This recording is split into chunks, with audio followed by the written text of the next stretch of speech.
Welcome back to Wrenches in Motion, where if it ain't broke, I ain't buying it. How do I say this? You know, I thought we had the element here all fixed up, ready to roll. I decided I was going to use it as my go to the airport vehicle because it's easier to throw the suitcase and the toolboxes and everything else I need in here than it is the wagon. So I was on my way to the airport 2 weeks ago and I noticed the temperature was going up. So I slowed down, got it back to right in the middle, which is above where it should be, but it's not in danger of overheating. Made it to the airport. When I came back, I checked, it was low on coolant. Okay, that explains why it was running warm. So I limped it home to about 35 miles, I guess, 38 miles, something like that. And parked it, let it cool down, added coolant to it. The next Monday, that was on a Friday that I flew home, drove back. Monday, I had to go to Charleston, which was just last week. So loaded it all up, headed down to Charleston, and wouldn't you know it, doing about 75 down the interstate, all of a sudden the temperature starts going up again. So I slowed down to about 70, and I was able to maintain that for a while. And then temperature started going up again, so I backed her down to about 65. Made it to Charleston. When I got down there, the overflow tank was bubbling like crazy. It was empty, but when I filled it, it was bubbling like crazy. So I'm thinking, great, I've got a bad head gasket. I didn't have to drive it down there, but on the way back, it got a little too warm. I mean, not, you know, it didn't overheat, but it got really warm once, so I pulled over, shut it down, added some coolant to it. Was driving back, and I could only maintain probably about 63 miles an hour on the interstate before the temperature would start going up again. So, stop at a rest area, let it cool down, open it up, and it would only take a little bit of coolant.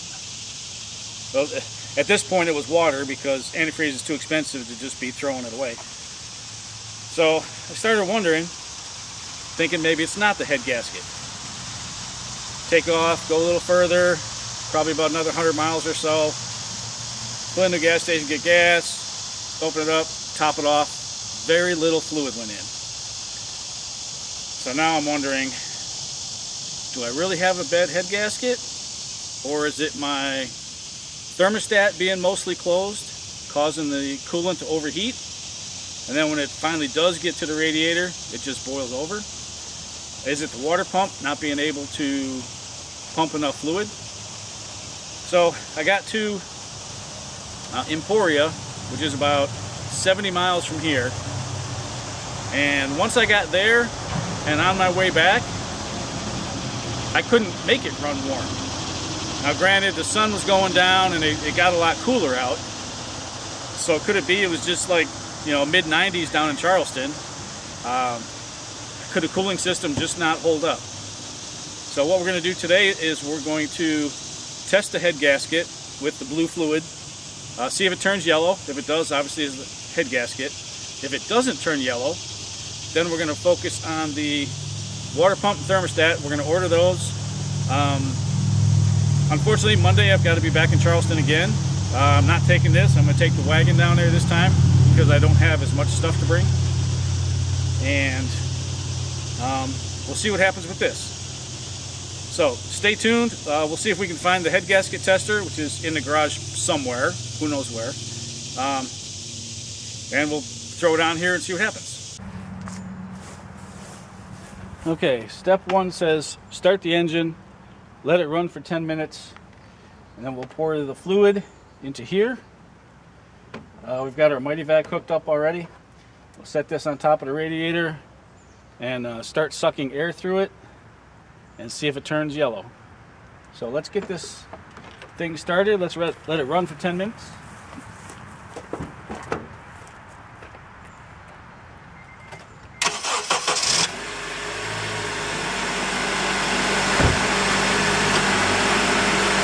This thing runs so good. I really hope it's not the head gasket. but we'll see. Okay, we've got our 10 minutes. Now we'll do this for 2 minutes. I don't know if you're gonna be able to see this, but we are drawing air up through the blue fluid. It says do this for 2 minutes. And if it turns yellow, it's a head gasket.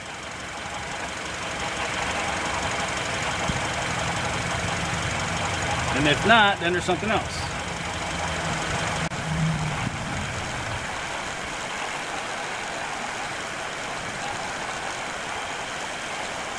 Look at this. Take that one, couple minutes here. Kind of boring now. And this doesn't have to do. Show me down, got 20 seconds left, hang in there.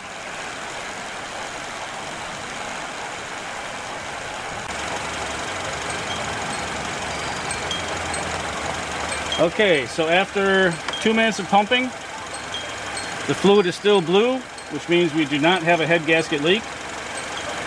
So it is probably the thermostat and water pump. I can see fluid flowing, but I don't know if it's enough. So, good news for the element. It's not the head gasket. Alright, so we pulled the Ultima out, pulled the element in, and first thing I'm going to do is take off the bottom radiator hose and drain the fluid. After I open the petcock and try to drain most of it, then I'll take the hose off, and hopefully I won't get too wet, but you know how that's going to go. And then I might sneak around the passenger side and see if I can see any of the bolts for the water pump. There's like 6 of them, and 3 of them are you got to go through the holes in the pulleys to get to, so hopefully they won't be too difficult. Probably 10s, maybe 12s, but probably 10s. So let's get under there and see if we can get some radiator fluid drained out. Okay, so we got the coolant draining. I'm not sure if I'm going to leave it on ramps to do the water pump, or if I'm going to just jack up the passenger side, take the wheel off, take the fender lining out, and then I might be able to get to it a little better. I think that's the way I'm going to go. Just because there's really no room in there. I mean, the job itself I don't think is going to be too difficult. It's just trying to find the room to get in there. Alright, so we'll let that finish draining. I'm going to get my trim tool. We'll pop all the plastic off the bottom so we can actually get to things like the bottom radiator hose. I think I'm going to do the thermostat housing first, and then the water pump. So we'll see how this goes. Okay, so as with all things Honda, nothing's as simple as it seems. These 2 bolts, easy enough to get to. This one here, impossible, because they've got something going along here. So we're going to take the fans out, and we may take the radiator out, which hopefully will give us room to get in here and get this last bolt out. And then this thing here is one of those stupid BMW freaking click-on fans, or click-on hoses, which I can't stand. But alright, now that that's all said and done, and I'm hopefully over my rant, let me get in here and see if I can get this fan assembly out. Alright, well, I got you on the tripod, but you know, you're up in the air. So we got to take the brackets for the radiator out. We're going to take this support out, which means we got to take the latch out, and hopefully we'll put that back in the same place. If not, we'll have to adjust it. And then we'll be able to get the fans out, and hopefully enough room to get that thermostat housing out, and hopefully we don't have to pull the radiator out. If we do, not a big deal, except for the 2 trans-cooler lines, which are always a pain. And I'd rather not do them. So, Bunch of 10mm bolts, 4 for the radiator, and then probably 4, 5, 6, 7 for the center support. Okay, with all this crap out of the way, loose, stuff like that, we were able to get the fan out, and I did get a ratchet on that top bolt and broke it loose. So give me a few more seconds and I will have that out, and then try to get the stupid wire harness that's clipped in there. I'll get that unclipped. And yeah, we'll prepare to drop our new one in. Fun times. And if you were here, you'd be listening to Second Chance by Shinedown. Okay, so I've got the 3 bottom bolts that go through the holes in the pulley. I got those out. I had to take off the tensioner pulley, which is right, well, it goes right there. Anyway, down in here, under there, is the 3 bolts for the water pump. So now that I got all that crap out of the way, let me see if I can get these 3 bolts and hopefully get this water pump out of here. Alright, so here's where we left off last night. We had to take the crank pulley out because that's the only way to get the water pump out. That's where the water pump goes. This bolt here is easy to get to. This one here and the one over there. Let me explain why. Maybe you can see it's got that frame rail right there. And let me show you what's going on. Okay, I grabbed the old water pump. Probably should have grabbed the new one so I wouldn't get so greasy right away. But you've got to spin it. And then you can get that bolt there is not too bad. This one here and this one here, I had to use my flex socket to get the bolts out. That's not going to work for putting them in. So what I'm looking for now is I'm looking for that flex socket so I can show you what I'm talking about. And instead of that, let me just go find it and I'll bring it back. Okay, so here we go. Here's our 10mm flex socket. To get in there was like this. You know, the socket's all bent. You can get on the bolt head. I don't know if you see it, but yeah, to loosen it up, to put it back in, I don't know how I'm going to reach through here. Oh, let me get, there you go. I don't know how I'm going to reach through here to get these bolts started. The 3 on the top are easy now that I took the tensioner pulley off. So 4 out of the 6 I think I can get. These other 2 I'm still not sure how I'm going to get yet. So bear with me and we'll try to get this thing in. And there goes the crotch rockets.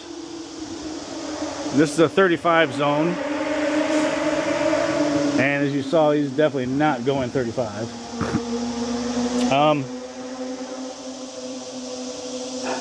When I had you in there, you can see they had some gasket sealer around the water pump. So I'm going to go scrape that off and see if we can't get this thing put in.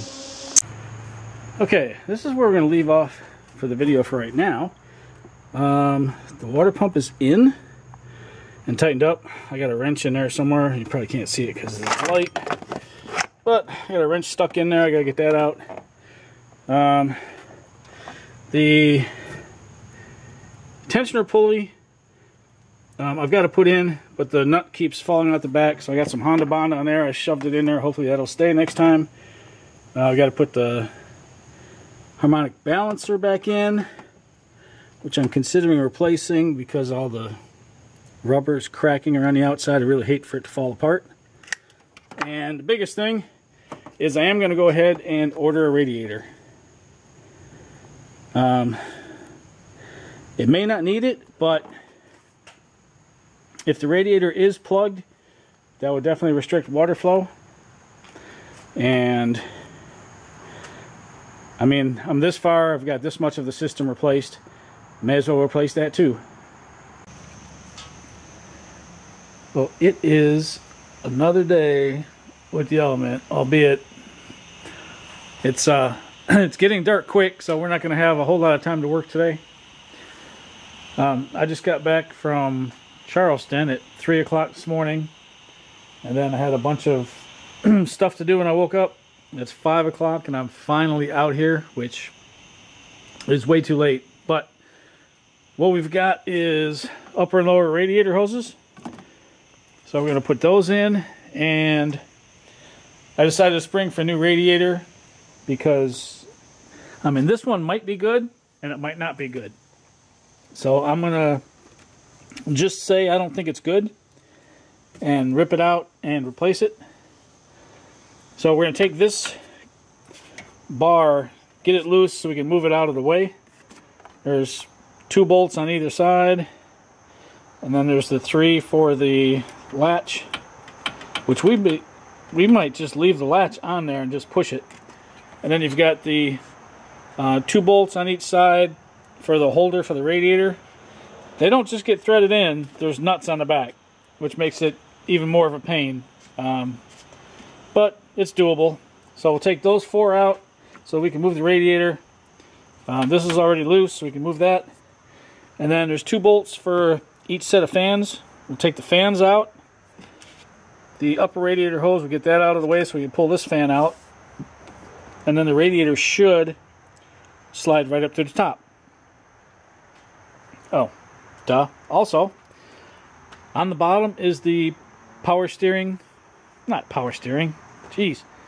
On the bottom is the transcooler lines. So we've got to take those off. And the other lower rad hose, upper rad hose. It said it did not come with a cap. Here it is. So it does come with a cap. So the new cap I bought's for nothing.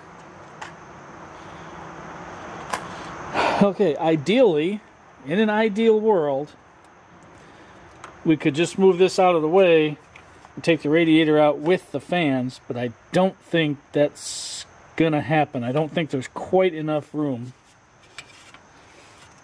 because the center support, I'm gonna crawl under there and look at the center support. If it's bolted in, I'll unbolt it. We'll get this whole thing out of the way.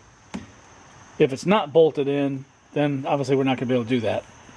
So with luck, it's bolt in a fair, and we can just rip the whole thing out, and that'll give us plenty of room to get done what we gotta get done. We've also got to put the crank pulley back in, harmonic balancer. We've got to put the tensioner pulley back in. And we got to put serpentine belt back on. So we got a lot of work to do. We're definitely not going to get it all done today. Yeah, we got some more of the bottom taken out. This thing actually did come out. You can't see it, but so with that being out, I mean, shoot, grab a light here. Look at all that room we got now for shenanigans. So upper and lower radiator hose are both disconnected, as are the fans. So now I got to crawl under there and disconnect the transcooler lines. And then I think I'm going to yank this one out, drop the fans onto the new one. Okay, so like I was saying, I'm going to go ahead and take this fan out. This one here, if I can get it, looks like it may not be too hard. That'll also give me a lot more room to do the transcooler lines. So let's get these 3 10mm, since it's missing one right here. And we'll get those 3 out, see if we can get both of these fans out, mounted on the new radiator. Nah, we'll mount them later. I don't know. Maybe we will. Who knows? So while you were watching and I was wrenching, you missed Telegraph Road by Dire Straits. Good song. Alright, I think we're ready to yank this thing out. Watch this hose. Make sure I don't get snagged on anything on the way up. Of course, the upper one is. Alright. Alright, come on.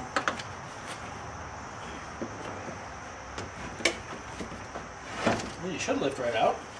Ah, there we go. Perfect. Alright, I'm going to bring this one over there by the other one, and we'll take a look at some things we got to move around.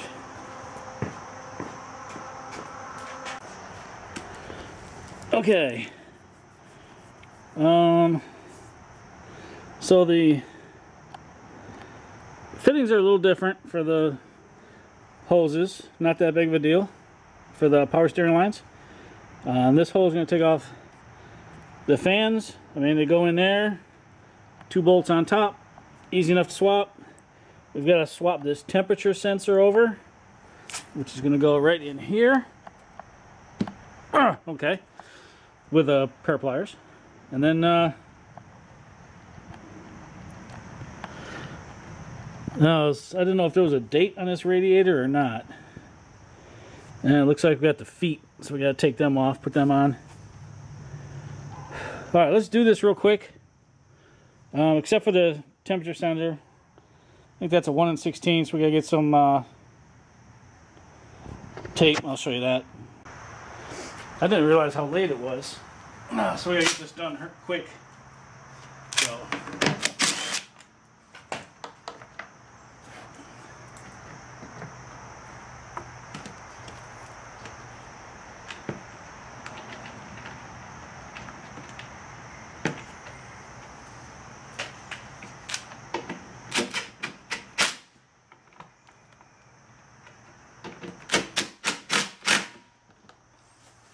Okay, come on, ready?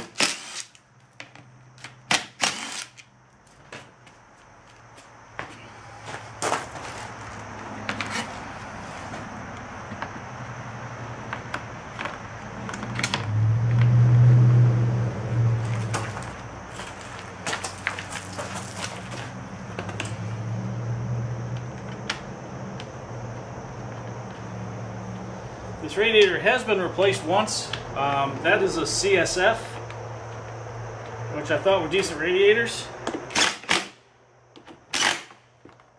I'm going with a Nissan's this time, which I know does a lot of radiators, so I'm not really worried about that. Alright, let's get that plug out of there. Get this temp sensor over there. Get this little radiator hose over there. Then we can drop it in. How about that? Okay, well, you can tell it's getting dark. The radiator's in, just kind of chilling.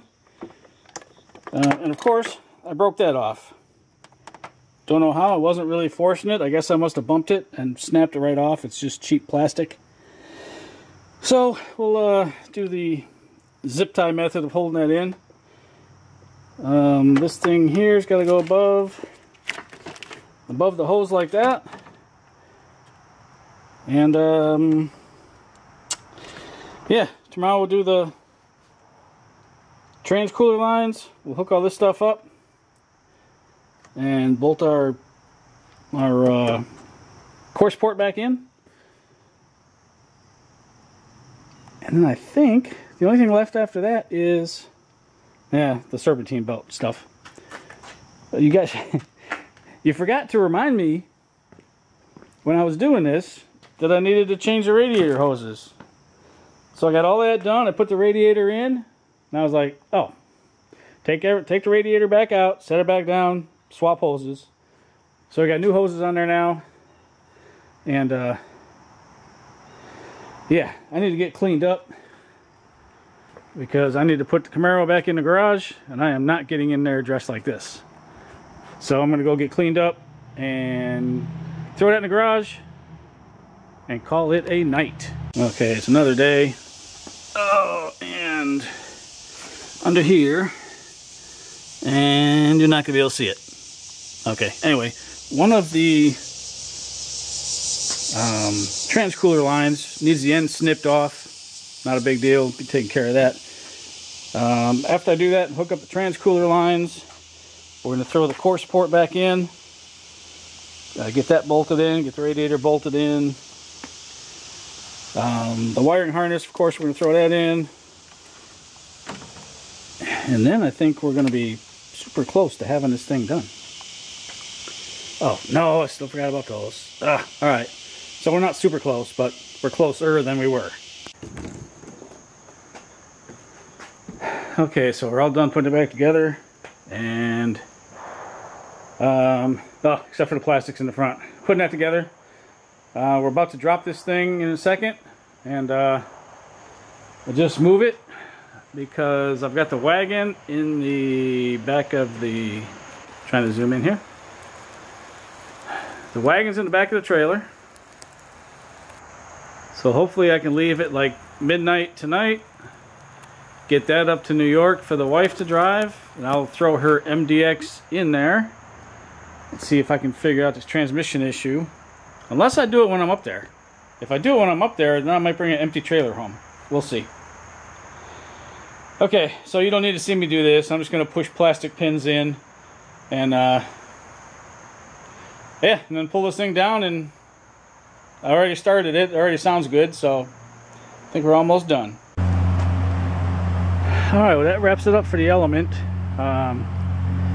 Radiator, water pump, thermostat, upper and lower radiator hoses all replaced. Just took it for a drive. It didn't overheat, but I wasn't really pushing it like I was. So, not 100% sure it's fixed, but it seems like it. Gratuitous shot of the ZL1. And I think that's going to do it for this episode of the Honda Element. Yeah, I've got something going on with the back brakes on the right side, so we'll be looking at that in the future. Probably won't video it, I'll probably just fix it. And then the ABS sensor, or I think it's the, it says it's the ABS sensor, but I think I put the wheel bearing in backwards on the left front. So sometime soon I'll be pulling that knuckle back off, swapping the bearing around, and hopefully that fixes that issue. And with that, keep the rubber side down and keep your wrenches in motion. Well, now that the video for the Element is done, if you keep watching, we're going to have some gratuitous lawnmower video. Just replacing the carburetor, nothing major, but you'll see why it needed to be done. Alright, talk to you guys later. So the riding lawnmower had an issue. All of a sudden it would just start revving to the moon. And what I found was the accelerator throttle valve is broken in half. And the screw, I'm sure, got sucked into the engine, so hopefully that's okay. So we got a new carburetor. And the screws are in the throttle valve, which they should be. The problem is this one here, it's got this electric fuel cutout. When you turn the engine off, it shoves this thing up there and kills the fuel, so you don't get any backfires. But what happened was this thing would just randomly shut itself and kill fuel wherever you were. So I cut that, made that non-existent, and mower ran fine. Problem is, on the new one, the bowl style is a little different. I don't know if I can just screw this bowl onto here, or if I'm going to have to, take this apart and break this one the same way I broke that one. So let's get started, shall we? First, we got these 11 millimeters. All right, that's for over here, and then this here. We got a couple more, probably. Let's go 9, maybe 8. Depends on what kind of wrench we got.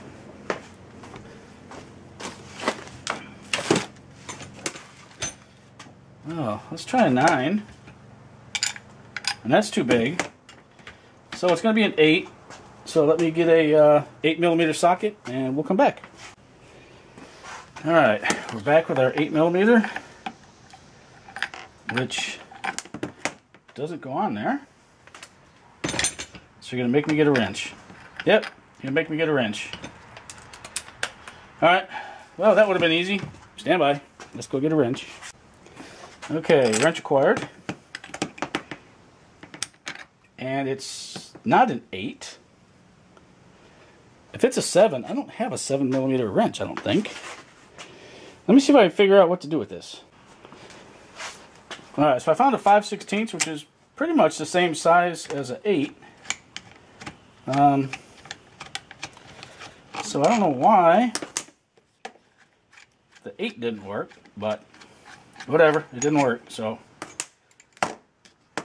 here we go. I was going to say you can see the throttle valve, but you can see one of the screws missing. And that is just, that's locked up tighter than whatever. Okay, so let us see if we can run these through here. Oh, I guess you probably need a gasket of some sort, don't you? Looks like we got a flat one over here.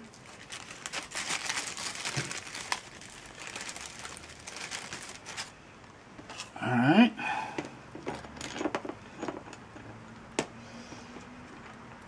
Come on. Now throw one over here. Come on. Don't tell me. There we go. I was gonna say, don't tell me it's threaded.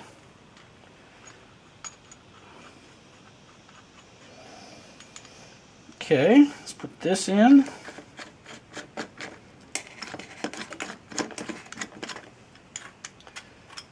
Just like that.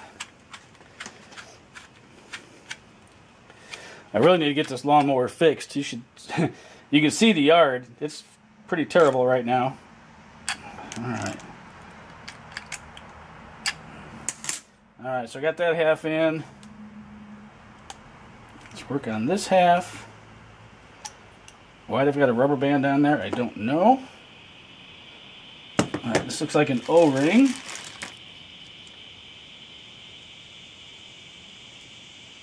Which is not present in the kit. Oh, and the one in here is totally flat. Oh man, it's probably not sealing any air whatsoever. How could they not give me the O-ring I need?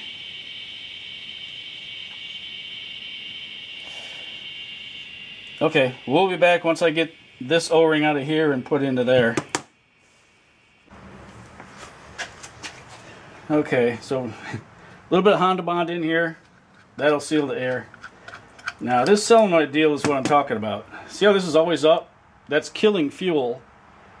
And then when you turn the key on, it pulls this down, which lets it send fuel through. So all I'm going to do is I'm just going to cut that off and be good to go. Instead of, you know, plugging it in and then if it acts the same way, I'm going to have to take this off and cut it anyway. So I'm just going to go ahead and cut it now, put it back in there, and then I think we'll be ready to put the carb on. Okay, we've got our carb hooked up with the linkages. So now, we're going to go ahead and bolt it in, hook up all the other stuff, and then hook up fuel, and hopefully we'll have a running mower here in a second.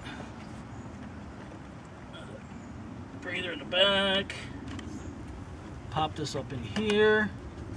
That'll fall off again, of course. You guys probably can't see a thing. Alright, that's on.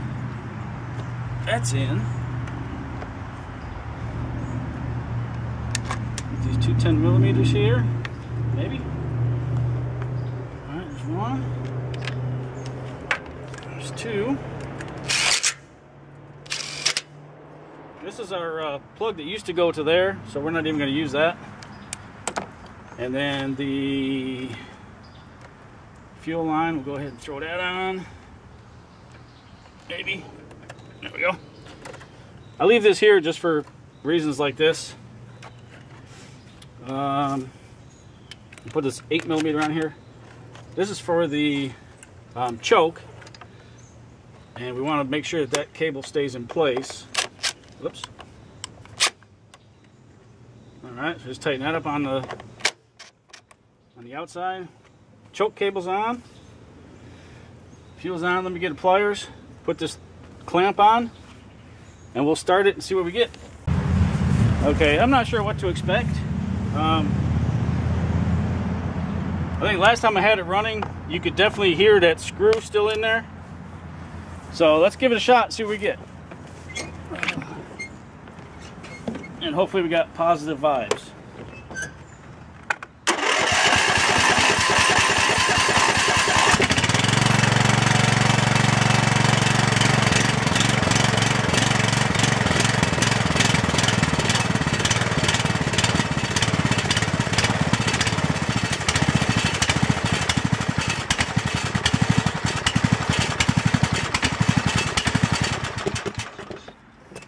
Well, it idles down a whole lot better than it did before, and it doesn't sound bad. So I'm going to say that Henry is fixed. By the way, Henry is our Cub Cadet LT1018. I paid $400 for it probably 3 years ago. Had to weld some new metal in the deck. This anti-scalp wheel is not so much anti-scalp anymore. But you can't find these decks. I mean, if I could find another deck, I might go ahead and get it, or it's just time to replace the whole mower. But I mean, it runs great, so I can't see replacing the whole thing just for that.